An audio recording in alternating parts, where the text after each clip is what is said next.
Hello everyone. So during class we animated balls in 4 different types of ways in Blender. The first was this soccer ball over here, which if I pause and click on, it moves using keyframes, and it also inverts its color halfway through the animation and proceeds to roll back. The second thing that we animated were these beach balls over here, which they have their sort of bounce and their roll. And for those, what we did was we went into the, if I click up here and drag, and I go into the graph editor over here, and I just move this across. So dealing with the beach ball, we created this entire animation using the graph editor.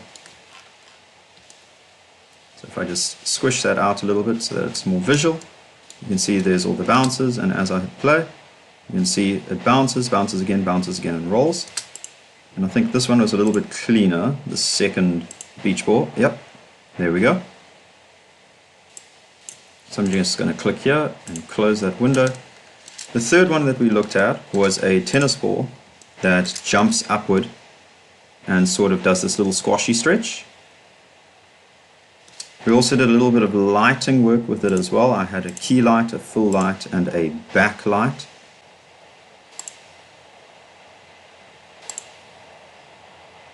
So over here, using lighting. Okay, we've got our first animation here, which is the soccer ball. If I go into what it looks like when it's finished, you can see it starts off one color, becomes the inverse, and perfectly rolls from one side to the other, and its keyframes kind of look like this. So cool, let's reverse engineer that. So, soccer ball over here.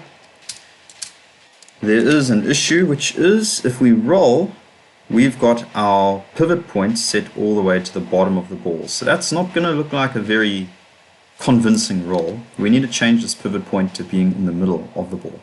So in order to do that, make sure you select the ball, go Object, Set Origin, Origin to Geometry. There we go. Now we've got our pivot point in the middle of the ball, so we can rotate it around. Alrighty, so animation, we've got this sort of window at the bottom. You can click drag up.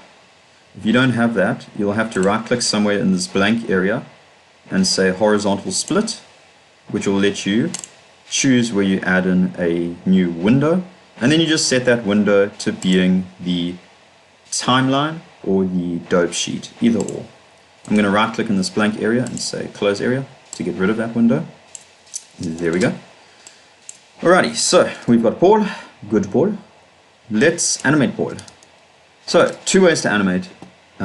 You can either press I and add in keyframes that way, or you can press this auto keying button, and whenever you move it now, it'll add keyframes automatically. There's benefits and drawbacks to both. So let's say the automatic way. If I take this ball and I move it here, and then I say move this here, and then I move this here, and I hit play, you can see it automatically animates between all those points. Let's even like chuck it over here. Yoink, yoink, yoink, yoink. Now the problem with automatic is you can forget it's on. As long as this button is blue, whatever you do with that ball will be saved as an animation. Which means I could be over here, and maybe I don't like the rotation, so I'll do that, and I'll like change the scale a little bit. So you can see if I hit play, it's like, uh-oh, that animation is now a little bit scuffed in the middle.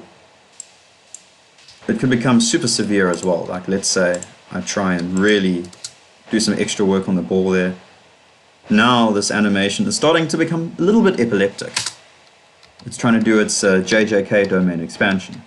So that's the problem with auto keyframing, is you can forget that it's on, and then you make some change somewhere along the line, and oops, it affects the rest of your animation.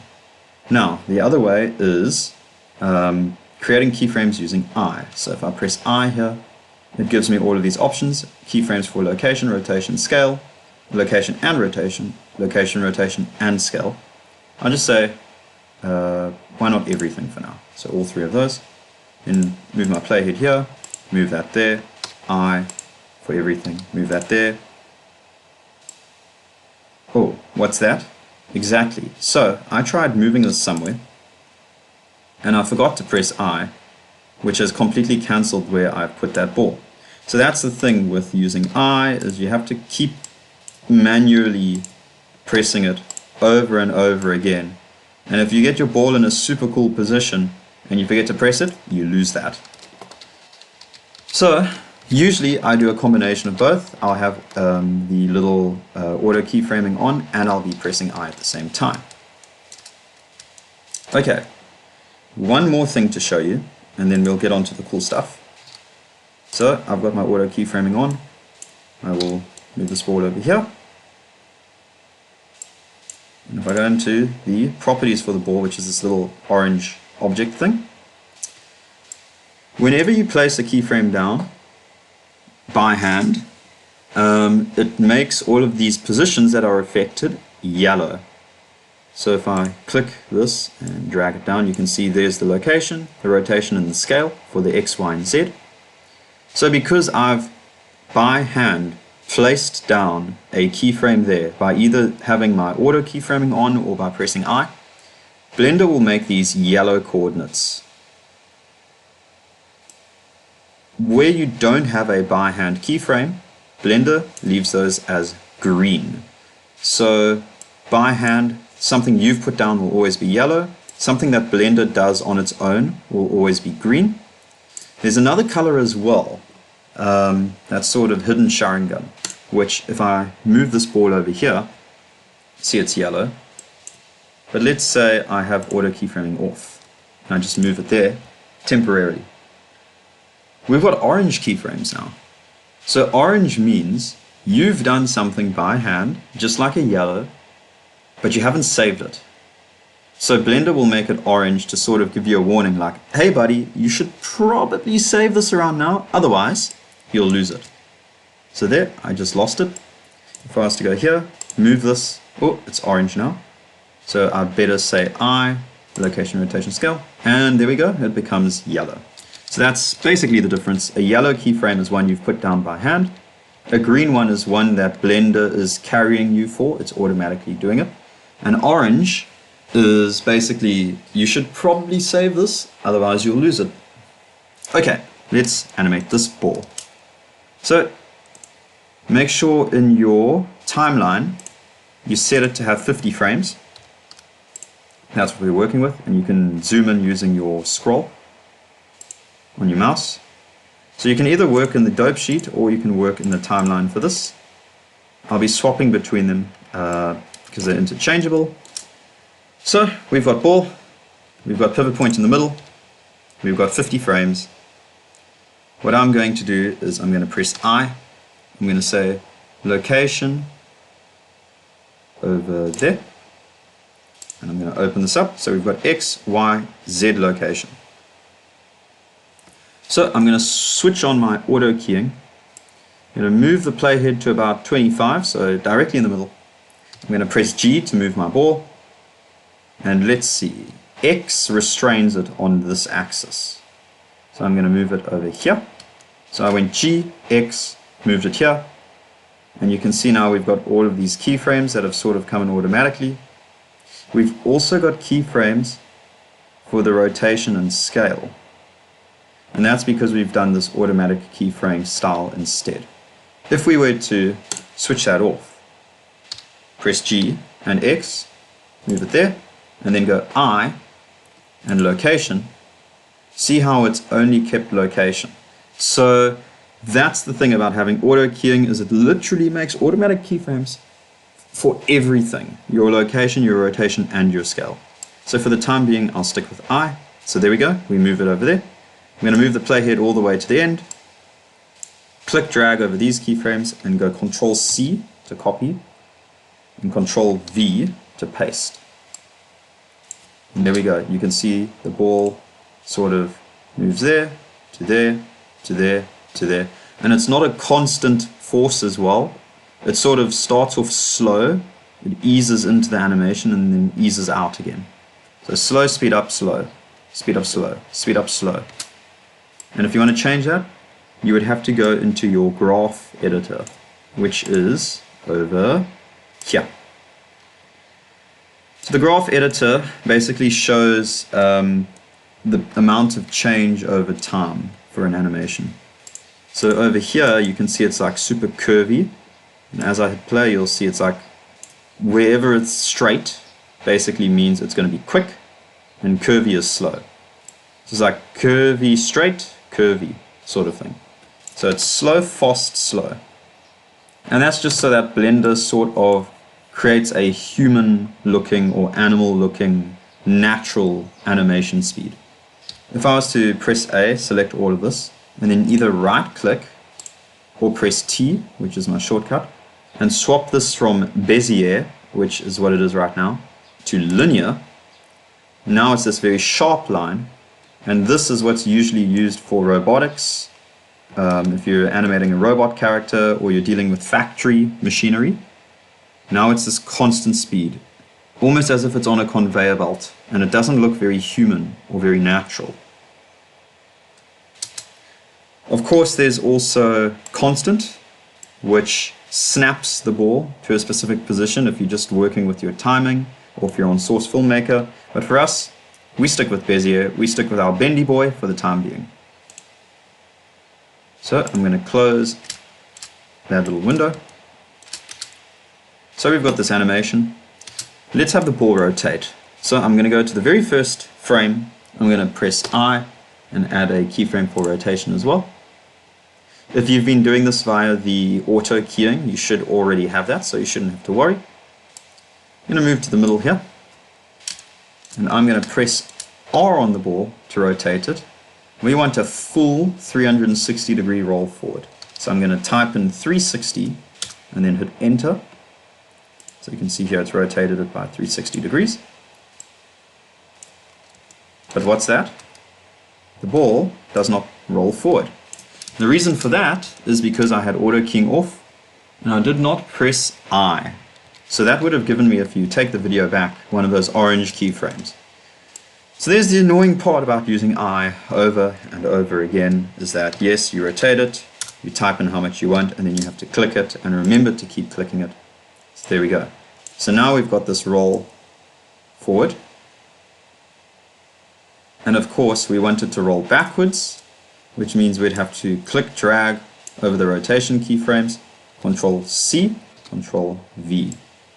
So there we go. It rolls forward, it rolls backward. But what are these lines connecting everything? It's a bit more visual if I go into the dope sheet. Here we go. So green are the coordinates and everything.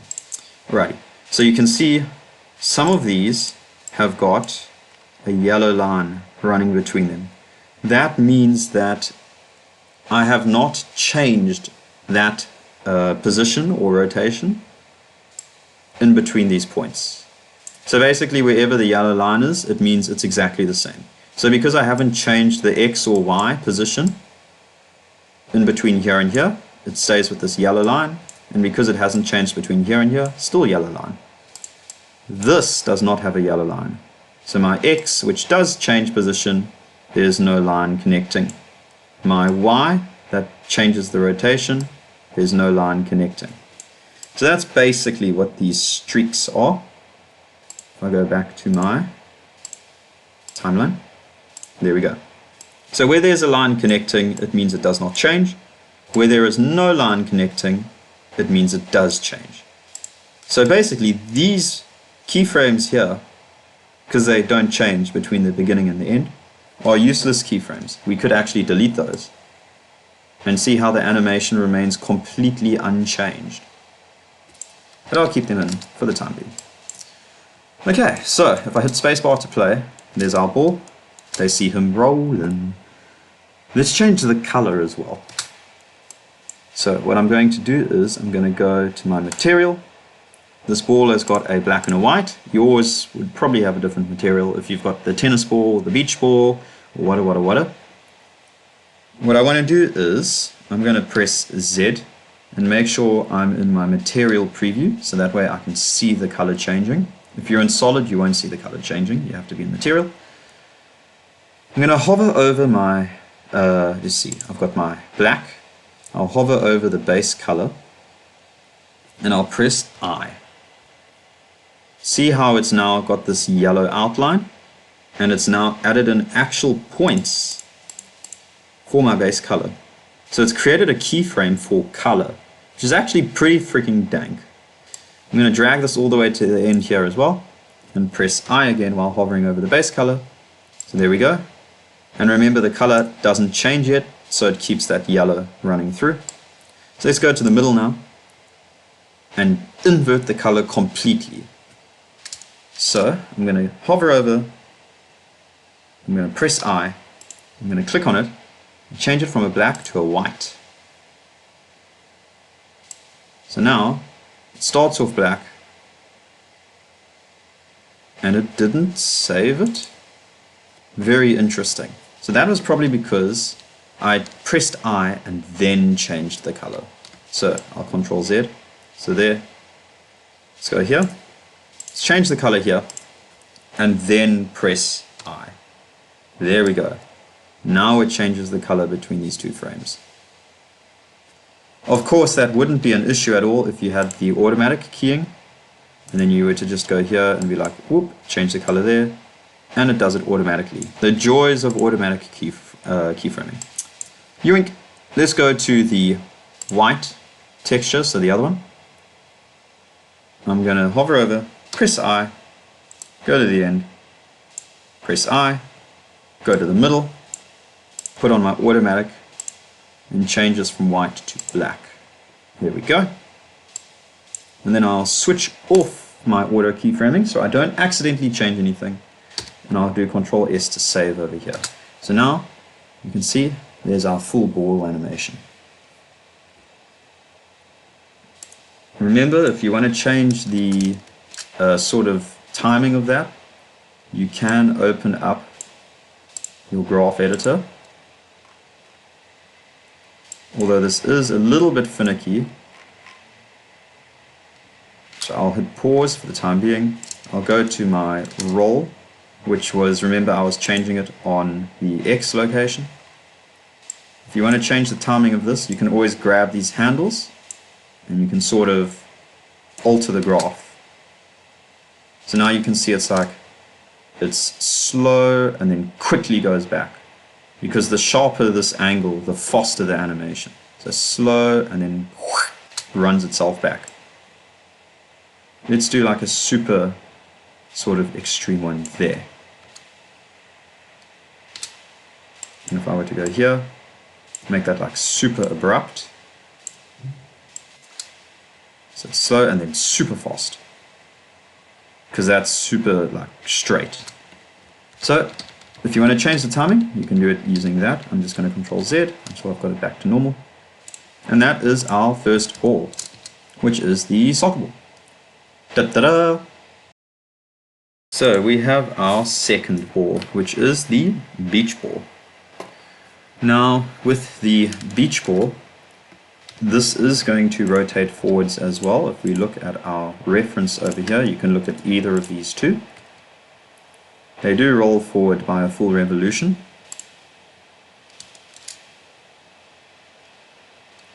So we'll have to move our little center of mass into the middle, because if we rotate it right now, we get that. So object, set origin, origin to geometry. There we go. Alrighty. The other thing I'm going to do is, I know everybody loves our little soccer ball friend, but I am going to hide him for the time being. I'm going to take this beach ball, move him all the way to the first frame. We're still working with 50 frames total. And I'm just going to put on my automatic keying. Press G, and then either Z to lock it up, or you can just click drag with your middle mouse upward and it'll lock it up that way as well. And I'll place it up about there. So you can see it's created keyframes for us. If I open this up, we've got keyframes for location, rotation, and scale, which is exactly what we want. And what I'm going to do now is I'm going to take this ball and I'm going to drag this over to about, what did I have it on the previous one? Let's see. So it hits the ground at about 10. So let's move this to about 10 frames. And we're going to bring this boy all the way to the ground. Put him on the ground. There we go. The Jacksepticeye reference. Yoink! So our ball goes doink. But of course it's a pretty unrealistic thud. It's not really obeying the laws of gravity. I mean, things don't start slowly, fall quickly, and then land slowly. They get faster as they fall. They're supposed to go shtunk and like absolutely slam on the ground, not slow down before they hit it, unless it's something light, like a feather or cloth or dust. But anyways, we will need the graph editor. So you can either move your mouse so that you've got this little crosshair and click drag, or you should be able to right click, create a new vertical split. And that way you can bring in a new window. So let's change this to the graph editor. So your graph editor by default might look super drunk. Don't worry about that, it's completely natural. So what you want to do is basically hold down your control button and then click drag on your middle mouse scroll wheel. And then you can scroll in and out sort of thing. And sort of get it to fill this screen over here. So basically something like that. You should be able to also press A to select everything in here. And then if you do on the numpad your little full stop button, the period button, little full stop, that should snap it as well to being full screen. But you'll have to have everything selected first by pressing A. So here's our animation. Remember, if there's lines connecting two points, that means nothing's changing. If there's no line, that means there's something changing there. So we can see the ones that aren't changing. There you go. There are these flat things here. The one that is changing is this curved thing. So this is what we want to deal with. For me, it is on the, I believe it was the Z axis. Yeah, the Z location. For yours, it might be a bit different. It could be the X instead. But anyways, we literally want like a sort of nice curve, like that sort of thing there. That's a pretty nice curve. You could drag out the handle even more. You can also change where the position is. So every single one of these positions has got like two little handles on the side, or anchors if you want to call them that. And of course, when you click drag it, just like in Photoshop, it affects the rest of that Bezier curve. So there we go. So now the ball should obey gravity a little bit more. There we go. So it's like joink. It's still a pretty freaking solid thud, so I'll reduce that a little bit. Like so. Okay. So it's still a solid thud, but not as bad. So yeah, this is very much eyeballing. Pun intended. Actually, that would be a cool ball to create next. Okay, so we've got our first drop here. If we look at these balls in the graph editor, take a look at these balls. Yoink, yoink. You can see for each bounce, you just press A and then numpad. See, it locks onto everything. We only want to lock onto our Z axis. There we go. So this one's got a few different bounces. And they're all sort of teardroppy. It's a little bit messy. This one is a lot cleaner over here. So I can see it hits the ground here at 10, goes up again, hits the ground at 17. So let's move this ball over. If I go to 17, I'm not going to drag it anywhere. I'm just going to press I and create a keyframe for location, rotation, and scale. You can see it adds another point here for us in our graph editor. There we go. So we've created a new point that basically doesn't do much. But what's this over here? So we've got this sort of dip now because this new point has come in. It's got its own controller, and of course that controller is going to affect this point over here as well. So we're now stuck with this problem where the ball actually goes underground for a bit. I've never seen a beach ball that's capable of breaking through concrete yet, so we'll probably have to fix that.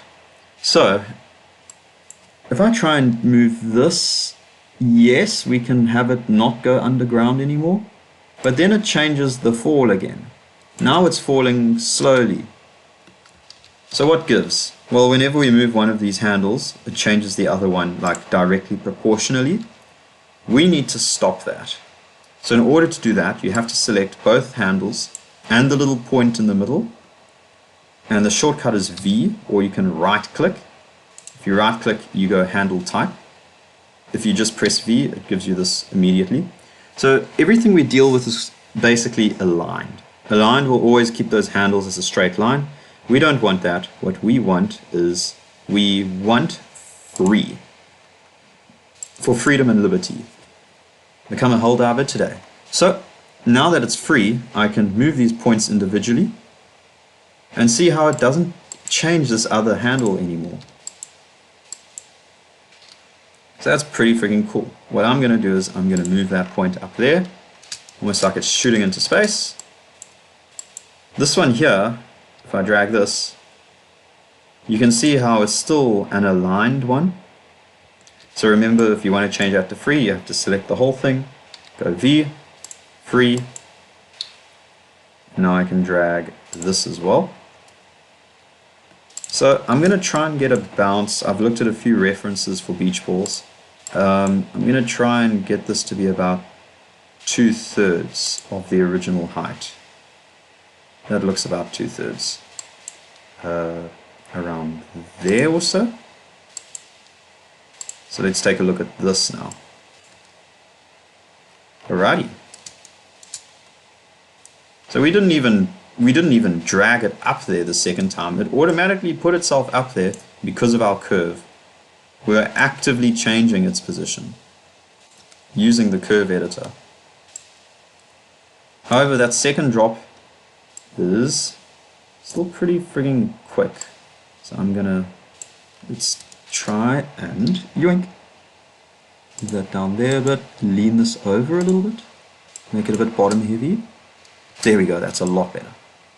Such a small change and it makes a big difference in the animation.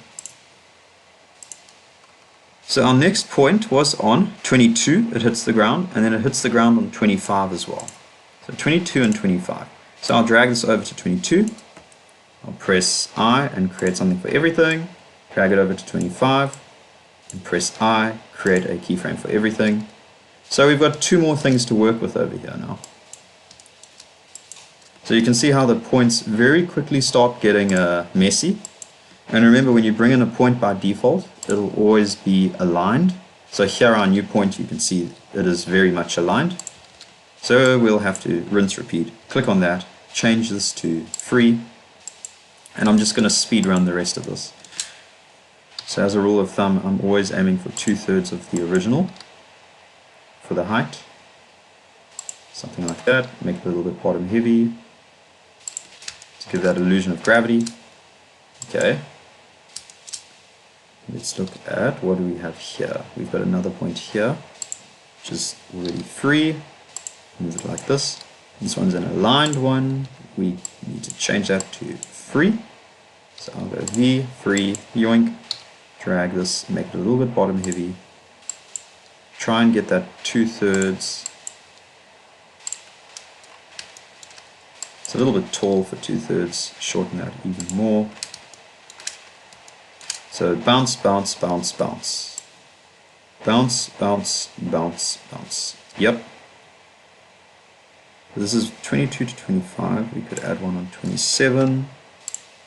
So notice how each time I give it more keyframes by hand, I'm always reducing the number of frames between. Because it's like the closer it gets to the ground, the less time it should have to fall again, because it's even closer to the ground. So I'll select this one here, change this to a free one. Let's drag that up. Let's drag this one over here. Oh, it's looking a little bit scuffed. Let's do that. Doink. Righty. Let's see how that looks so far. Hey, not bad at all. Not bad at all. That's pretty good. Sound like some drunk person at a bar. Okay, so we get our bounce, bounce, bounce, bounce. And notice how the ball also rolls a little bit as well. So it does its bouncing, gets to the end and rolls forward. So that's a different axis we're going to have to deal with now. So I actually just drag that to the side, save quickly. Okay, so the very beginning, borders over here.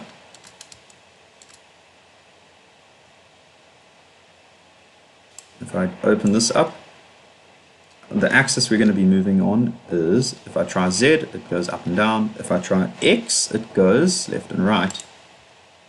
So we need our Z location over here. Sorry, our X location. Freudian slip. So it should be this. But currently this is very much straight.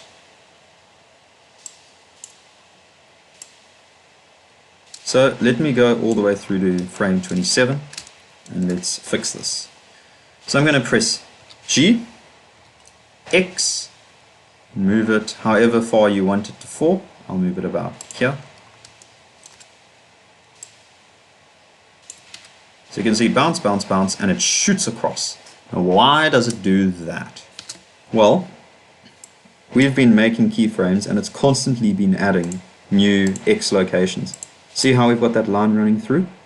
So what we want to do is select everything between. So I'm just going to grab those, delete them. And eureka! It now moves to the side.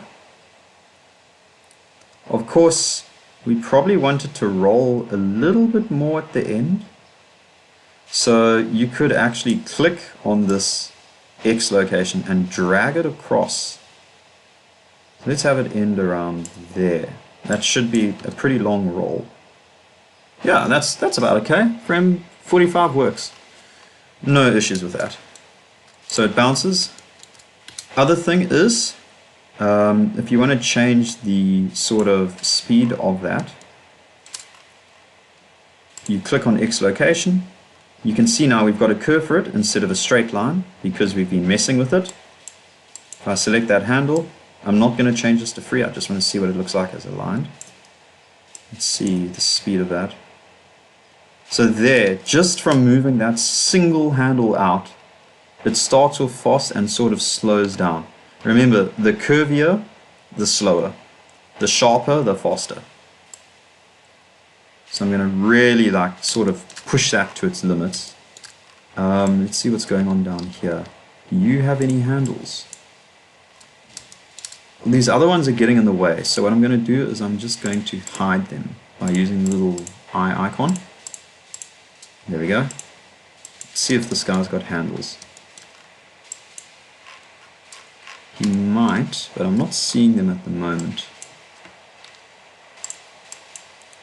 Let's change him to a free. Ah! Is that a handle? Apparently so. Oh, a little bit buggy. Okay. Let's go back there again by pressing A, selecting everything. Okay, so there is a handle. It's just super minuscule. So if I do something like that, it sort of really propels itself forward. So what I'm going to do is I'm actually going to move this across here a little bit. Drag that like there. I like to try have it point in the direction it's supposed to go. It's a good rule of thumb. And keep that decent looking curve. That's about okay. I'm happy with this. Very much to the eye. Okay, so enough fangirling over the flippin' graph editor. There we go. Now we need to make this boy roll. So we've already got a keyframe for all the rotation. I'm just double checking. We do, over there. There they are. So let's move this over all the way through to the end here. Press R to rotate. I've got my auto keying on. I'm going to rotate it forward 360, same as the basketball. Now let's have a look at this. I'm hoping we get the same issue out of this. There we go. So it doesn't rotate, and then suddenly at the end, does a full roll. Zoink. Which looks a bit sus. So to remove the sussiness, we're going to have to find all of our rotations. Here they are. Click, drag, delete everything in between. So now we don't have those lines in between anymore. So it should constantly rotate now. There we go. Constant rotation. And remember, if you want to slow down the speed of that rotation or angle it in any way, I think I was rotating it on the Y. That was what mine was. Yours might not be the same. But I'll click drag this across, go to the Y, and show our Y rotation. Press A and numpad full stop to full screen it, or you can do control and middle mouse. So here we go, here's our rotation. And let's see, I want it to sort of rotate a little bit slower in the end. Let's see how that looks. So there it's a lot slower of a rotation at the end now. I could change the beginning as well. Let's see what that looks like. But yeah, this is very much subjective. I like that. I'll actually dip this down a little bit. Maybe even have more spin at the beginning. Now it really looks like someone is tossing it. Cool. So that, ladies and gentlemen, I'm just going to close here. That is our beach ball done. So 2 out of 4 on the way there. So this was just showing that the graph editor is actually pretty freaking powerful. Because remember, we only really moved this ball twice. We had it up here, and then we moved it down here on the ground. And then we just kept adding keyframes. The graph editor completely vamped up all of these bounces here. So it's a pretty cool tool to use. Oh, and last thing, just deactivate that auto keying. There we go. So that is 2 out of 4. Hello everyone. So our next one has got the most keyframes. It doesn't use the graph editor at all. It's completely keyframe. But it does use a lot of squashing and stretching, which is scaling. So you can see here a very gummy tennis ball that sort of anticipates a jump, launches itself up, gets caught up with its own mass, and then lands again. So if I go through this very slowly, it shoots itself up, sort of catches up with itself, and then gradually falls back down and squishes, and it feels the reverb of that squish. I've also done a little sort of render of it. So if I do this, full screen it, and hit play, unless it wants to break on me, that's fine as well, yoink. So there we go, this sort of jump up, jump back down again.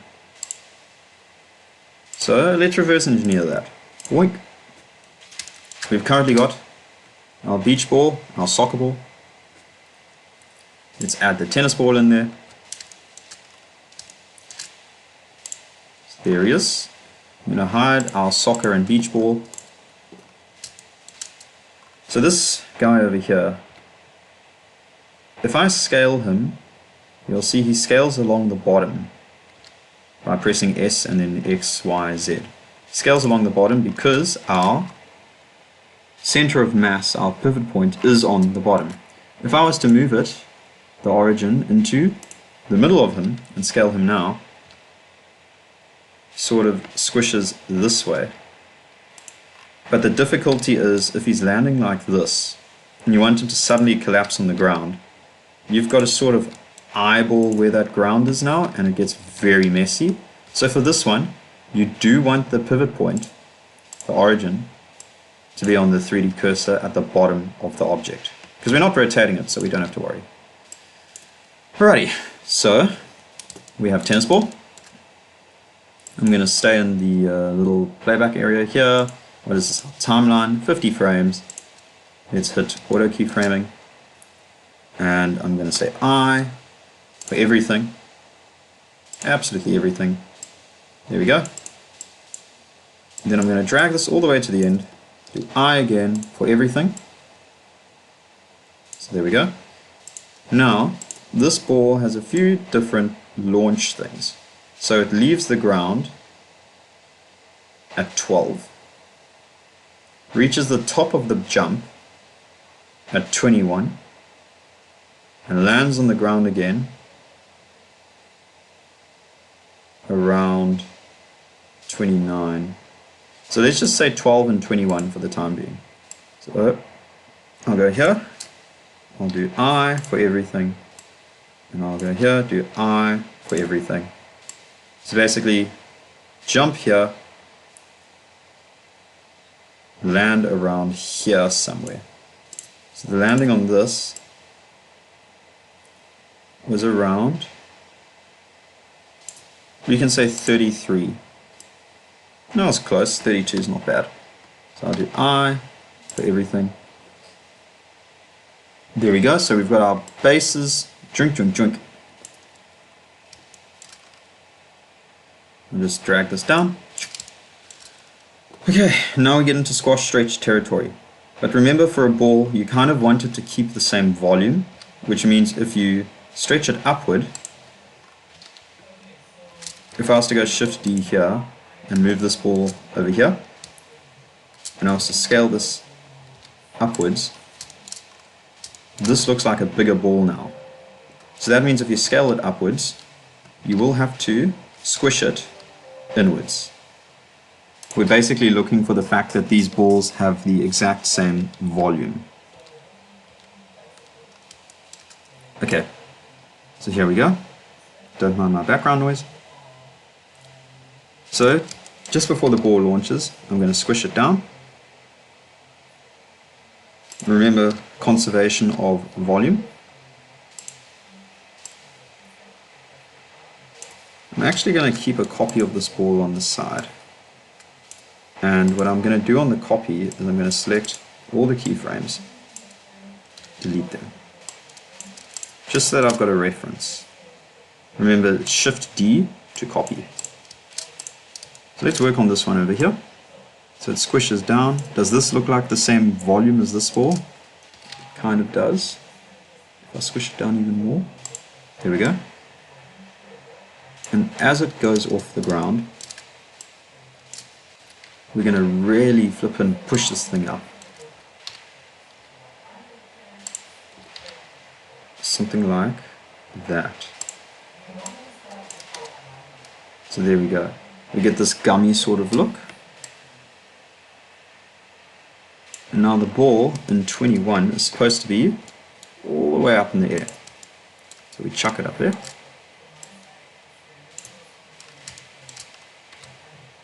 And there we go. We get a launch.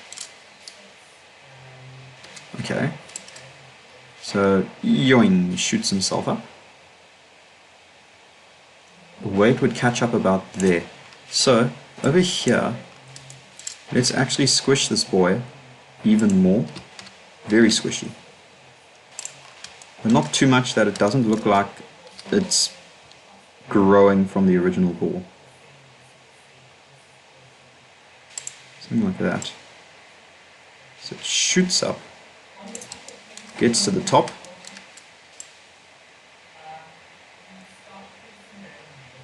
and what I'm going to do here is I'm going to have it feel the impact of that previous squish. Just by doing that, scale it down a little bit. Just like a yoink. And then we want it to sort of squish in a little bit more.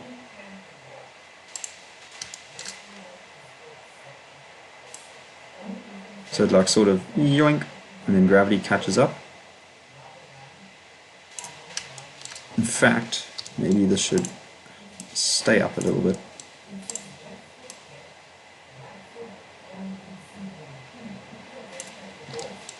So that's gravity catching up with it, so it goes yoink.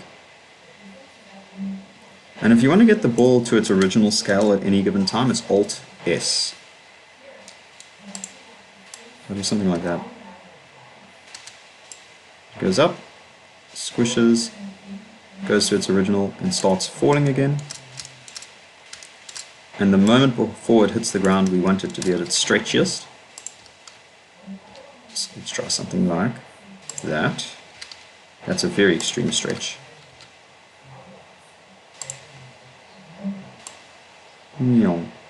Hits the ground, and we want like a super flippin' squish.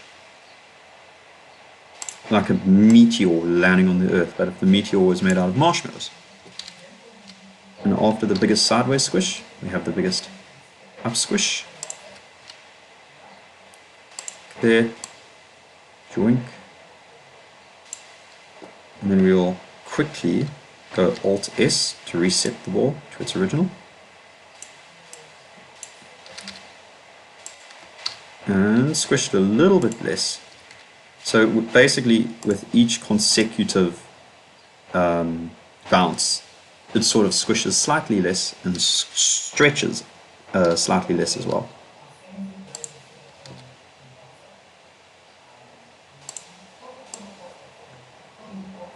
So it's like it launches, and you can see gravity sort of catches up with it again. Yong. Boink. Okay, so now we get to quality of life. So over here, let's make that normal scale. Yoink. And we want it to sort of rest here.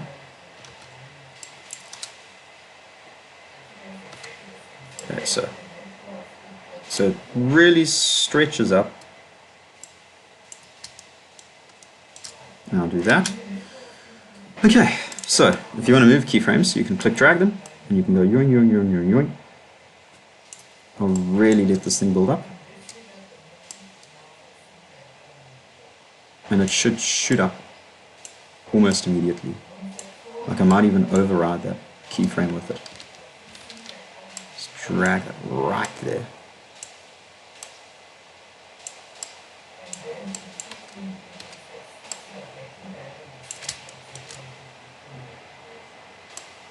And this thing goes zooming high into the sky.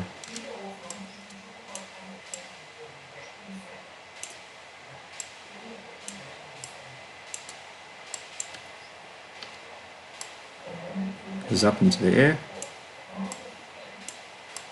Give it a little bit more breathing room. A little bit more breathing room.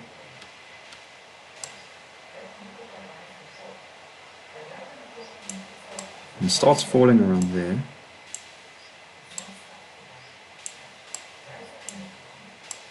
Goes back down about here. Shoots itself down.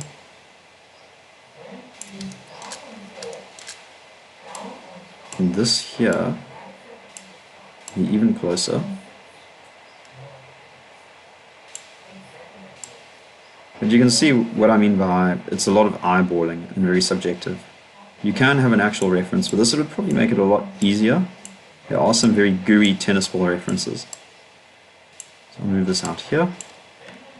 So just from that little bit of dragging stuff around,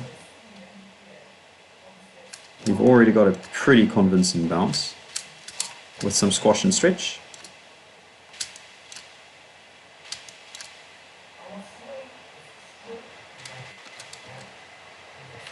So if I show you the other example here, this one, you open it up. So that's what this one looks like. It's a lot faster. However, I made an issue with this one, a little mistake, which is there. This single frame on frame 18, compared to the ball's actual volume there and there, this doesn't look like if it was to unsquash and unstretch itself, it would be the same as that.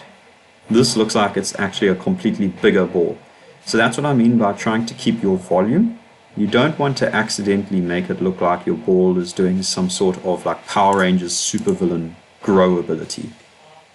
So you want to constantly try and keep this volume, which is why the second time I tried this, I had a reference next to me, which was that ball over there. So there we go. Here's our animation. I'll let this one play a bit for you. This one was a lot stretchier. And at the top, it actually did 2 super stretches. And a lot gummier of a landing there. Way gummier. But yeah, that's our second ball.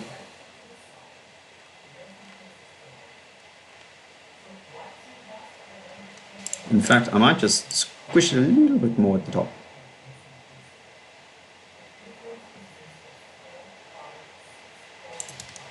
There, for example. Yoink, yoink, yoink. Even more squish. And that makes a pretty big difference when you look at the overall animation. But there we go. There's our ball. Of course, if you want to change its color, just watch the soccer ball bit. If you want to change the speed, the pacing, just watch the beach ball for the graph editor. One other cool trick is, I forgot to mention this, if you click drag all of your keyframes or you press A to select them all, you can actually scale them as well by pressing S. They'll scale using your playhead as their center reference. So wherever your playhead is positioned, you can change the scale of that. So basically changing the speed. And of course, if you've got certain keyframes unselected, it won't affect those. Pretty good thing to know. So I'm going to stop auto queuing. That is our third ball. So let's move on to the last and trickiest one. Okay, so we are on to our fourth animation type, which uses a curve, a Bezier curve, same as in Photoshop.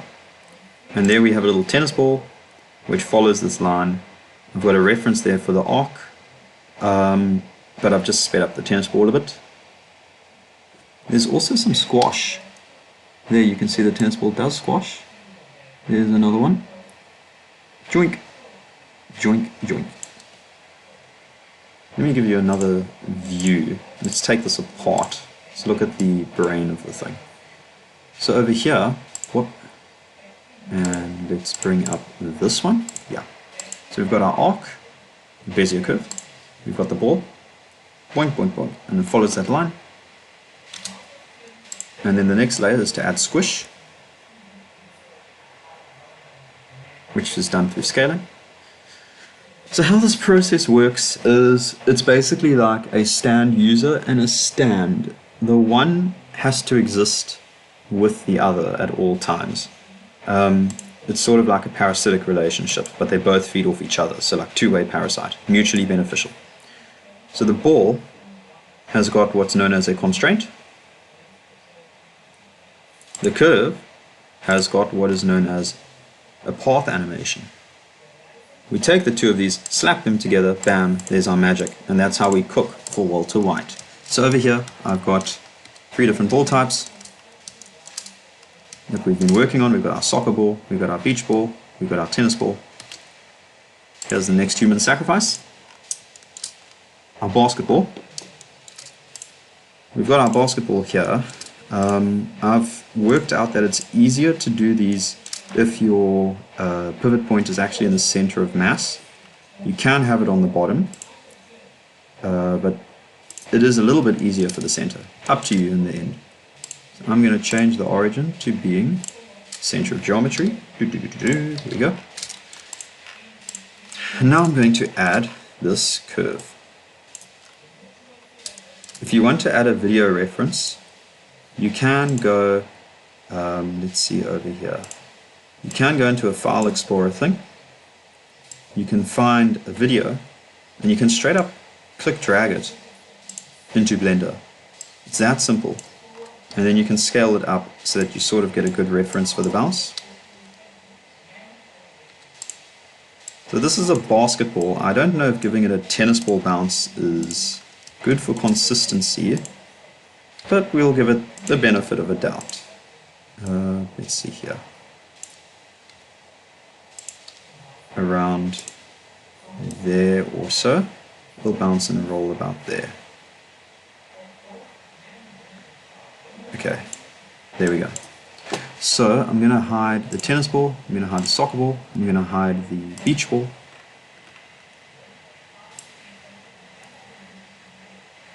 This video does have like a helpful line thingy over here.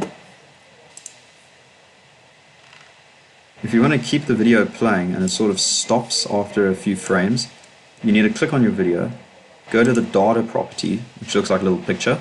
You can actually up the frames. You can type in or you can click drag. So I'll do something like that. That is kind of going to be the arc that I want. You can freeball this, pun intended, by hand, but I'm going to use a reference. So I'm going to go Shift A, and I'm going to add in for myself a curve, a Bezier curve. There it is at the bottom. I'm going to press G, drag it up to about there, and just move this backwards a bit so it's not in your guy's face.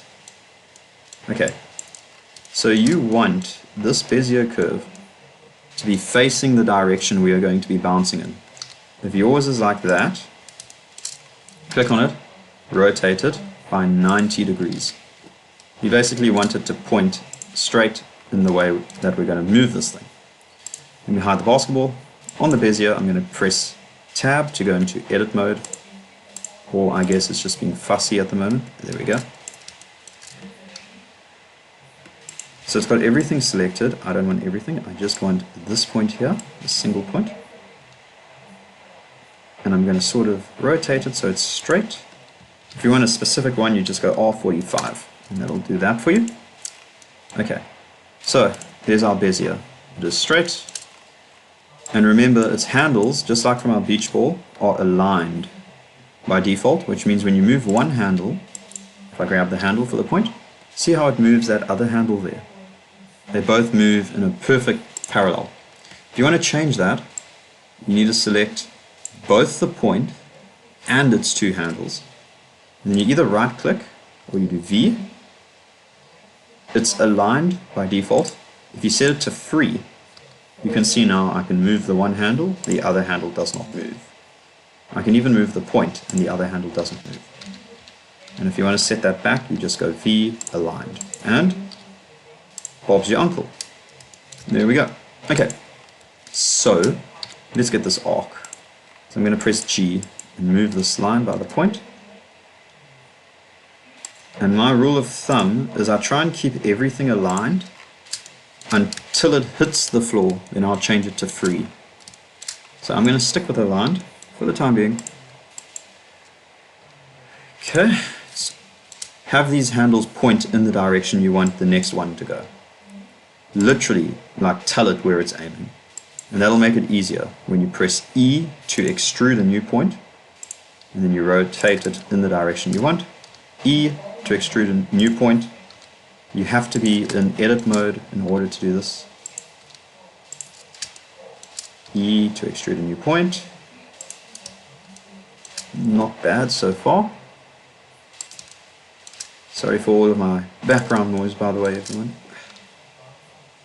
We've got a dance coach over at the moment. There's a few people at the house that are busy having a class, so don't mind them, at least they're vibing. I'm going to press E one last time and move this to our ground line, which is down here also. You can also, of course, always go to these handles and change them up a little bit. Remember, the further away the handle, the more stuff you're allowing it to control. So for the time being, I'm just going to rotate those. This looks like it could go out a little bit more. The other one could go out a little bit more too. Something like that. Try and not have a weird bend in the line.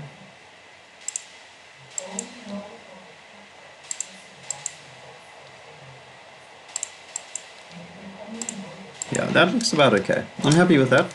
Okay, so we're on the bottom now. Of course, if I try and make a new point, we've got this little scoop. It is scooping underground. Not good. We don't want scoop. We want this to go and immediately just propel itself after hitting the ground. You basically want, sorry for the flashbang, we want that. We do not want scoop. So, to get rid of scoop, you could angle it cleverly and then extrude, or pro gamer strat, select the point and its two handles, V, make it free. Now grab that point, tell it where it's supposed to go next. So that's supposed to go about there next for me. Then I go back here to the actual point itself, not the handles anymore. Press E to extrude, and we get our next point. And I'll select that point's two handles. It should be, oh, it's a little bit messy. Where is the point? There it is. Where are its handles? Here and here. I'm going to make that aligned. And there we go, we're sort of back to our original state. Looks a little bit jank. Why is that jank? That could be jank because of how much control this point has. Yeah, that's what it is. See? Okay, so I rotate this a little bit. Let's go in that direction. And you see how this is going to play out. We keep going. So you can leave this playing on the side if you want, or you can skip ahead like 2 minutes or so. I assume that's how long it will take to plot the rest of this. Yoink. Let me do a dream speedrun, SMP style.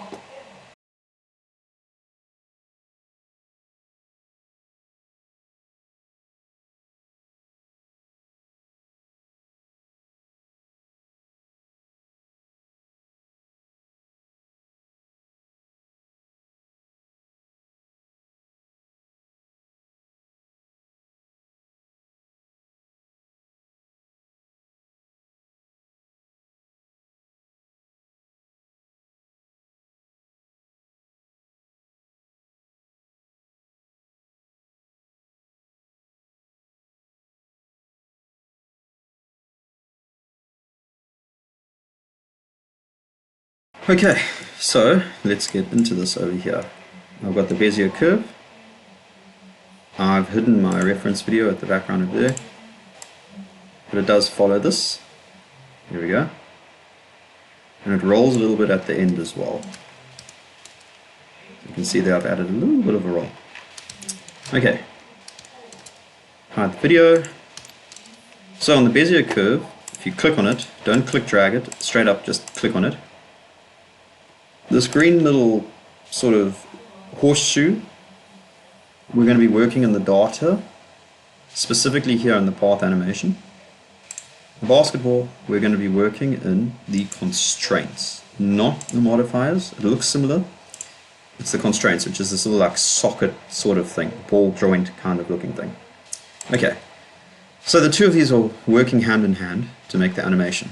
Let's go to the Bezier first. Click on it, data, we want to go into path animation, so open this up if it's closed. 100 frames. We've got 50, so let's change this from 100 to 50, and then we want clamp. So what clamp does is it makes sure that this ball, it follows the animation, and then when it's done with the animation, it stays on the line, because how it will work without clamp is it should automatically keep going forever and ever and ever and ever until the animation repeats itself again. So clamp just makes sure it's stuck on that line, and it also like forces it to touch the line as well, so the ball won't like do an animation offset here somewhere or offset here. It just clamps it on. Then click on the ball, go to constraints, add a follow path. What path do we want to follow? Well, let's go to the eyedrop, and we want to follow the Bezier curve. Okay, it should split it in the middle. I don't know why the line's going to the bottom. That's a little bit annoying. We'll roll with it. Okay. We've got the ball, we got the path, this should ideally do the full animation over 50 frames. I don't think we have to tick any of these if I remember. Let's just click Animate Path and see what we have to deal with. Okay, so it should have animated the path by now. So there we go. If you have an issue where it keeps rolling at the end, you might want to play around with these settings down here. It could be follow curve that you've got to play with. If you don't have that issue, don't worry about it. If you have a problem where your ball is moving in reverse, like it's going from the bottom up, like that, it goes from the bottom up instead, you need to select your Bezier curve, press Tab to go into edit mode, press A to select the whole thing, segments, switch direction. So some people will have this by accident. Just Tab, A to select it all, segments, switch direction, and that'll flip around your Bezier curve. Okay, so it animate good, but constant speed, something that we don't want. So select the ball. You will notice on your constraints there's something called offset. That there is basically where its position is currently at the frame in your playhead. So if you press your auto keying on, hover over offset and go I, there we go. So it should hit the ground for the first time. For me it's frame 14. 14 hits the ground. I might want it to hit the ground earlier, like at frame 5. So what you can do is you can actually click and drag the offset and move it to that frame. There, oh, it's just off. There we go. So now, when I play, it hits the ground on frame 5 instead of frame 13 where it was originally supposed to. So that's the offset. You're basically changing where it does that in the animation. So let's give this a little bit more grace period. So I'm going to have it sort of over here. Maybe I want it up a little bit. I'll move it up so it like falls even slower. There we go. So it's like thud. And then I want, okay, that should be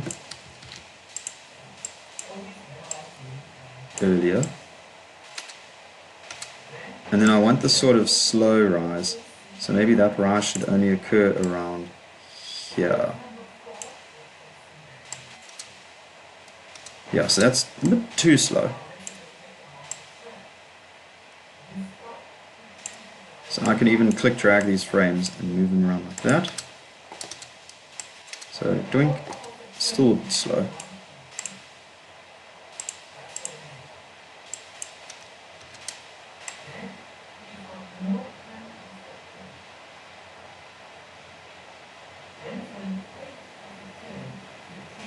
Okay, this is a little bit funky at the moment. Here we go. So it hits the ground, goes up, and I want it to, okay, so it hits again at 21. Let's make that even earlier. Let's make that like there. And it goes up slowly. Let's slow down that rise even more. Doink, doink, doink. So it's a slow rise and a quick fall.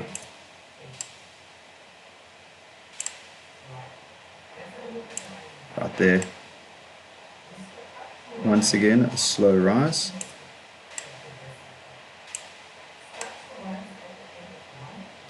And a quick fall.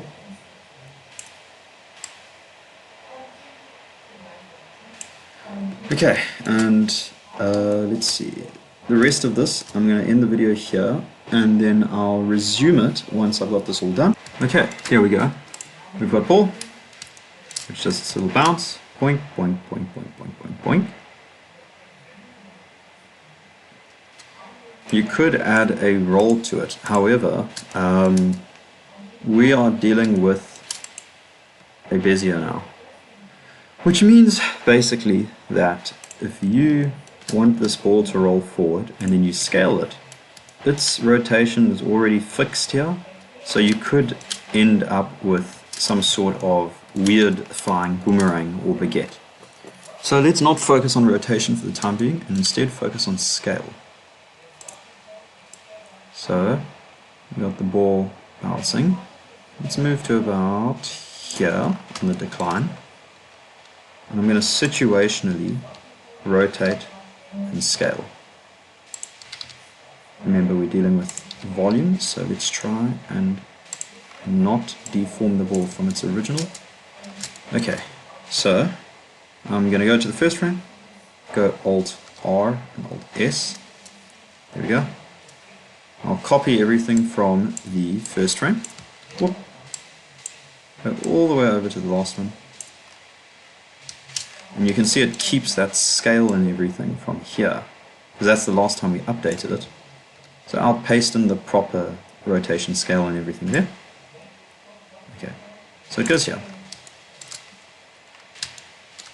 Then it hits the ball hits the ground, about here.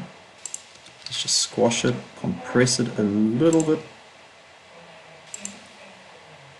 Maybe even change the offset so that it's touching there. Okay, so squash smashes the ground, goes up. So let's squish it in a little bit and squish it up a little bit. Rotate it. It goes up here. And at the top here, I'm going to go Alt R and Alt S to reset everything. It goes boink, resets, and now we get that sort of next lazy drop. So let's get that. Even less squash and stretch with each consecutive one, because it's losing momentum and propulsion every time it hits the ground. Speaking of which, it hits the ground here, so let's squish this out, let's squish this down even less, or drag the offset. Yeah, arcs are not my personal favorite way of doing this sort of thing, but it's still good to know. Okay, so let's rotate that a little bit that way. And here, I'll do Alt S and Alt R. And we've got another drop. Rotate it like the slightest of scales in, the slightest of scales up. And is that where it squashes the ground? Yes, it is. Okay.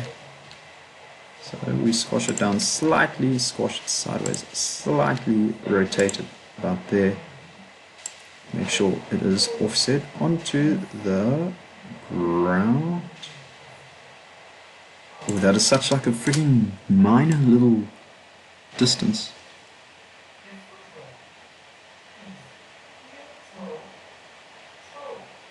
Interesting. Okay. Looks like that's about the most I'll get out of this.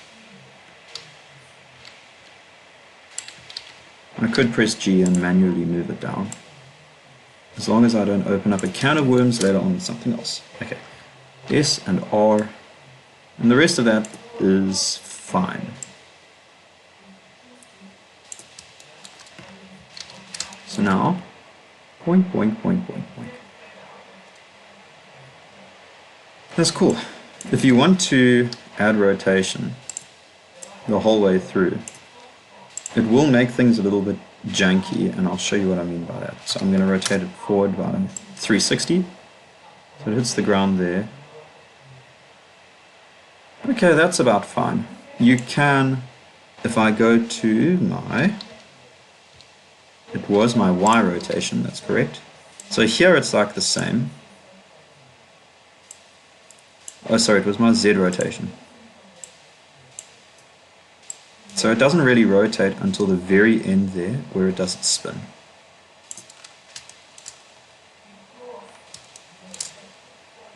So then maybe it's best if we give that even less spin at the end.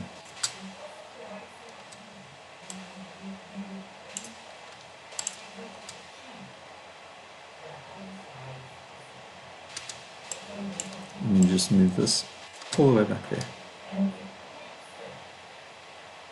You could even grab these rotations here, here, and here. Those three. Yoink. And actually drag them a little bit forward so it like finishes rotating and then comes to a stop.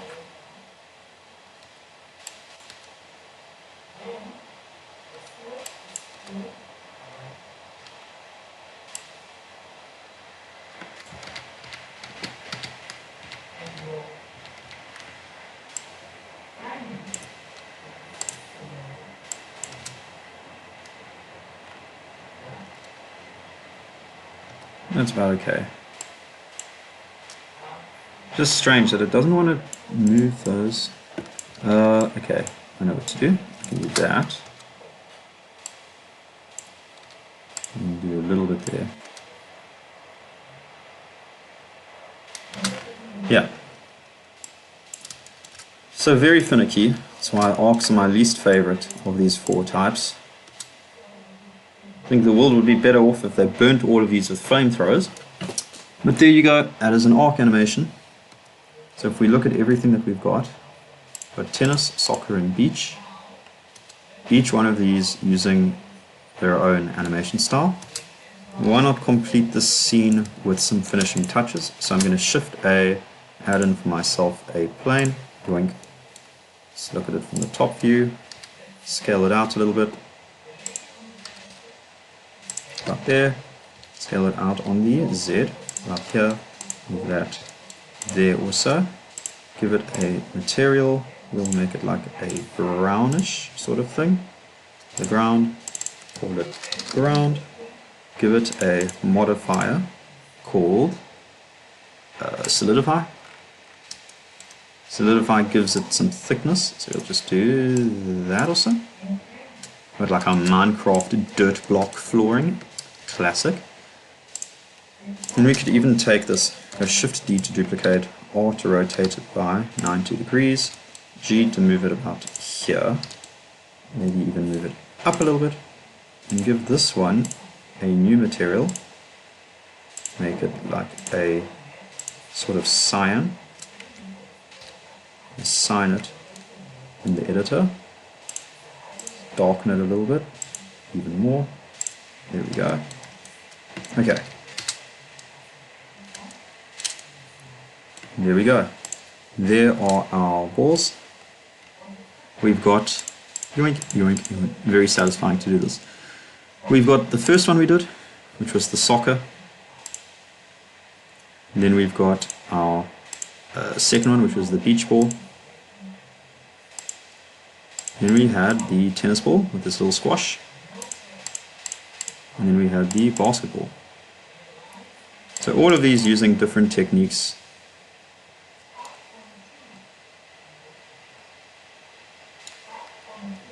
I'll leave this here at the end for reference if anybody needs.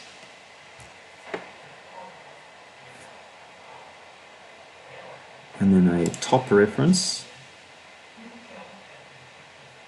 And a side reference for height.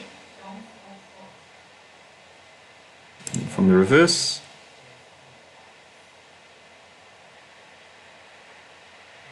Okay, I just thought I'd mention as a good to know, there is one other type of ball animation that's mainstream, which is having controllers set up with the ball. So as an example over here, these are ball tail rigs. They've each got their own series of controllers. If I click on one of them and I go into pose mode, I have the ability to sort of press G, move them around. You can also rotate them around as well, like so. I can scale him using this little doohickey. If I press G on that, there we go. So it lets me scale him and squish him up. So controllers usually, they each have their own sort of designated purpose. So you get rotators, you get scalers, and you get sort of like grabbers to move it around. So you can also set up the ball to have a control system, and then you can sort of custom animate them. Like this is what's it, that one song, we're gonna rock down to Electric Avenue, and there they go. So I've synced up these balls over here using their controllers, and same principles as before. They have animations and keyframes. Each one of them have their own different set of them. So that's one other way of doing animations, which is usually used for characters. So if I go here, you should be able to see it.